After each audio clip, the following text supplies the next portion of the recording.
போகும்போது பாதுகாப்பா வரணும், பாதுகாப்பா போகணும். எந்த மாதிரி அப்படின்னா, நம்ம ஜுவல்ஸ் போட்டிருப்போம்.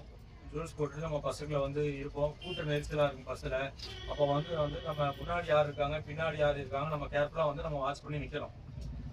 நம்ம நகையை போட்டுட்டு நம்ம அசால்ட்டா கூட்ட நெரிசல்ல பேக் கையில வச்சிருப்போம். அதை பார்த்துக்கிட்டு நகை போட்டுருக்கிறத மறந்துடுவோம். அப்போ யாராவது பின்னாடி வந்து இப்படி இடிக்கிறப்ப லைட்டா இடிப்பாங்கன்னா நீங்க கரெக்டா வாஷ் பண்ணணும். இல்லைன்னா நகை அடங்காம அத்துட்டு போயிடுவாங்க. அதனால அதுலயும் நம்ம கேர்ஃபுல்லா இருக்கணும். வேற ஏதாவது பேக் ஏதாவது கொண்டு வருவோம். பேக் கொண்டு வந்துட்டு பஸ்ல இப்படி ஓரமா வச்சுட்டு பின்னாடி போய் நம்ம உட்காந்துக்குவோம். அப்புறம் இறங்கும்போது ஸ்டாப் வந்து இறங்கும்போது என்ன பண்ணுவோம், பேக் எடுக்கலாம்னு பார்க்கும்போது உள்ள பொருளை காணாம போகும். அப்போ பேக் எல்லாம் கொண்டு வந்தா அதுலயும் நம்ம வந்து பெண்கள் வந்து சேஃப்டியா நம்ம பொருளை வைக்கணும். ரெண்டாவது பஸ்ல ஏறும்போது என்ன பண்றாங்கன்னா நிறைய பேர் ஜன்னல் வழியா இடம் போறேன்னு சொல்லி போட்டு அவங்க வேல்யூபிள் திங்ஸ் இந்த பர்ஸுக்குள்ள ஏதாவது பணம் நகை வச்சிருப்பாங்க. அதுல இடம் போறேன்னு சொல்லி போட்டு அதுல இடம் போட்டுருவாங்க. நீ அங்க அந்த பக்கம் ஜன்னல் இடம் போட்டுட்டு இங்க ஏறதுக்குள்ள அதுக்கு முன்னாடி ஒரு 10-15 பேர் ஏறிடுவாங்க.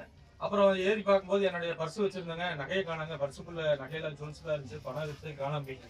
அதனால இந்த மாதிரி இடம் போடுறதெல்லாம் வந்து இந்த மாதிரிலாம் சில விஷயங்கள் பண்ணக்கூடாது. ஜன்னல் வழியா போடுறோம் அப்படின்ட்டு இடம் போட்டுட்டு கடைசியா ஏறும்போது அப்ப முன்னாடி ஏறவங்க யாருன்னு தெரியாது இல்லையா?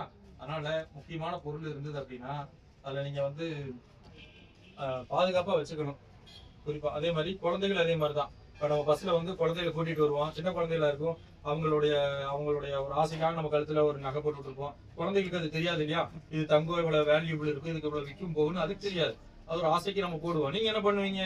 குழந்தை கையில பிடிச்சிருப்பீங்க. ஆனா அந்த நகையை பாதுகாப்பா பார்க்க மாட்டீங்க. அப்போ உங்க நகையும் பத்திரம், குழந்தைகளை கூட கூட்டிட்டு வந்திருந்தாலும் குழந்தை நகையும் பத்திரம். அதே நம்ம வந்து கேர்ஃபுல்லா வந்து பாத்துக்கணும்.